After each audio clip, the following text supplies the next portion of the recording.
Hello बच्चों, चलिए प्रश्न बढ़ते हैं। एक आयत के तीन शीर्ष 0,02,0 तथा 0,3 है। सिद्ध कीजिए कि चौथे शीर्ष के निर्देशांक 2,3 होंगे।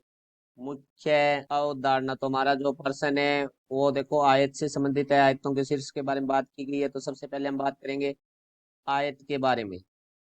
तो आयत के विकिरण एक दूसरे को परस्पर समद्विभाजित करते हैं। तो देखो अब हमारे प्रश्न के बारे में हम बात करते हैं। तो सबसे पहले हम आयत बनाते हैं। ये हमारा आयत है जिसका पहले शीर्ष है उसको हम ए नाम दे लेते हैं, जो कि हमारा होगा 0,0। दूसरा हमारा जो शीर्ष है उसको हम बी नाम दे लेते हैं, जो है हमारे पास 2,0। तीसरे शीर्ष को हम सी नाम दे लेते हैं, जो कि हमारे पास है 0,3। और चौथा शीर्ष है जो डी है वो हमें, क्योंकि सिद्ध करना है कि 2,3 होंगे, तो हम इसको ले लेते हैं x1, y1। तो देखो अब इसके विकर्ण बनाएंगे, क्योंकि इसके विकर्ण है वो एक दूसरे को समद्विभाजित करते हैं। तो इसके विकर्ण है वो हमारे ओ बिंदु पर प्रतिच्छेद करें हैं, तो ओ बिंदु पर समद्विभाजित करेंगे। तो इसका अर्थ है कि जो ओ बिंदु है वो हमारा मध्य बिंदु होगा। तो ये जो कि x, y है, तो हम यहाँ मध्य बिंदु का सूत्र लिखेंगे सबसे पहले। मध्य बिंदु।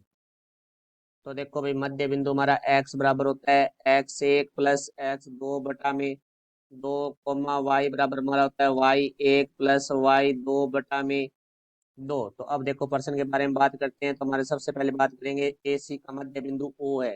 तो हम यहाँ से लिखेंगे ए सी का मध्य बिंदु O है।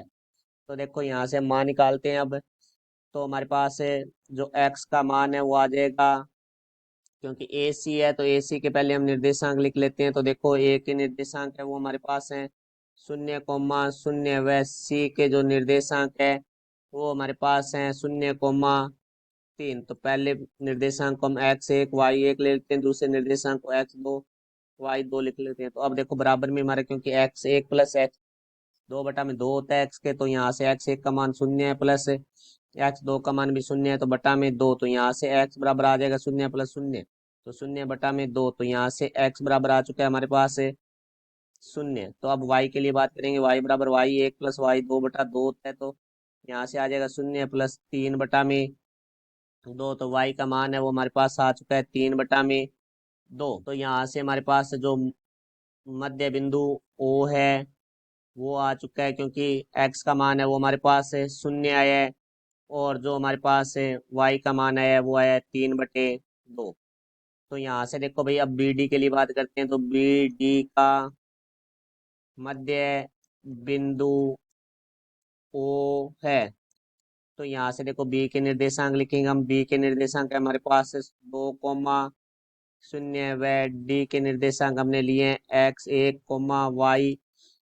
तो यहाँ से देखो भाई अब हमारा सूत्र होता है मध्य बिंदु का x बराबर x1 प्लस x2 बटा में 2। तो जो एक्स वाई निर्देशांक होते हैं वो ओ के निर्देशांक होते हैं। तो देखो यहाँ से x का मान है वो हमारे पास 0 है, तो 0 बराबर 2 प्लस x1 बटा में 2। तो यहाँ से देखो भाई 2 0 से गुणा हो जाए, क्योंकि भाग में बराबर से दूसरी तरह के गुणा में होता है। तो 0 गुणा 2 बराबर 2 प्लस x1।